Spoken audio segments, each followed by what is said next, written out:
Lors de sa troisième audience jubilaire de l'année, le pape François est revenu sur le rapport entre la miséricorde et le service en partant de l'évangile de Jean qui raconte l'épisode du lavement des pieds.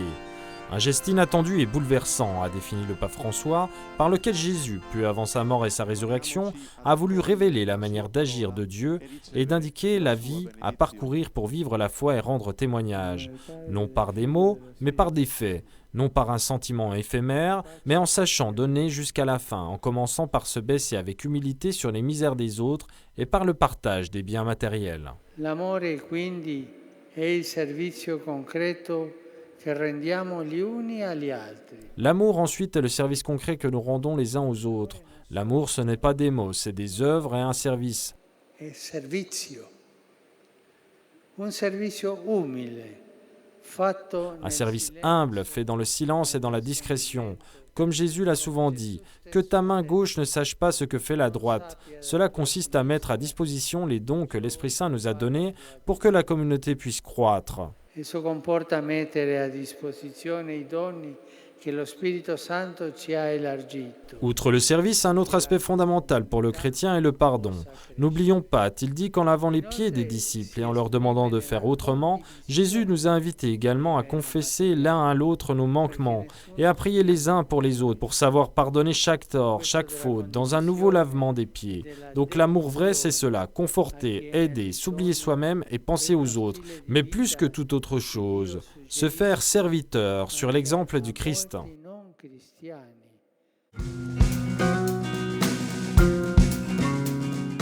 L'Église est proche de ceux qui attendent une vérification rapide de leur propre situation matrimoniale en venant à la rencontre de leur légitime désir de justice et en soignant les blessures de celui qui a vécu la faillite conjugale, a dit le pape François en rencontrant au Vatican les participants à un cours de formation de la Rote romaine sur les normes du nouveau processus bref, voulu pour rendre plus facile et plus efficaces les procédures pour la déclaration de nullité matrimoniale avec l'abolition de la double sentence conforme et la centralité du rôle de l'évêque diocésain. Importante che la nuova normativa sia recepita e approfondita nel merito e nello spirito. Il est important que la nouvelle norme soit reçue et approfondie dans le mérite et dans l'esprit, spécialement par le personnel des tribunaux ecclésiastiques, pour rendre un service de justice et de charité aux familles. Per tanta gente che ha vissuto un'esperienza matrimoniale infelice, Pour beaucoup de gens qui ont vécu une expérience matrimoniale malheureuse, la vérification de la validité ou pas du mariage représente une possibilité importante et ces personnes vont aider à parcourir le plus facilement possible cette route. Le pape François a rappelé que l'Église est mère et veut montrer à tous le visage de Dieu fidèle à son amour miséricordieux. Je regarde les séparés qui vivent une nouvelle union, a-t-il ajouté. Leur participation ecclésiale est au cœur de mes préoccupations. Enfin, le souverain pontife a demandé à regarder avec admiration tous ces couples qui sont également en situation difficile et qui risquent de détruire leur famille et restent pourtant fidèles à leur engagement sacramentel. Ce sont des témoins de fidélité, a-t-il dit, des exemples à imiter. Il existe des personnes qui meurent sans même recevoir une dernière caresse, comme le sans domicile fixe qui est décédé récemment à Rome. Des hommes et des femmes qui ont fait de l'amour un service et qui ont été tués par la haine, comme les sœurs de Mère Teresa assassinées au Yémen, comme les enfants qui souffrent de maladies rares telles que ceux qui vivent dans la terre de feu. Lors de la messe à la maison Sainte-Marthe, le pape François a énuméré des vallées obscures de notre temps en notant que la seule manière de trouver un sens à toute cette douleur inexplicable est d'avoir confiance en Dieu qui n'abandonne jamais son peuple. Pourquoi un enfant souffre ? Je ne sais pas, c'est un mystère pour moi.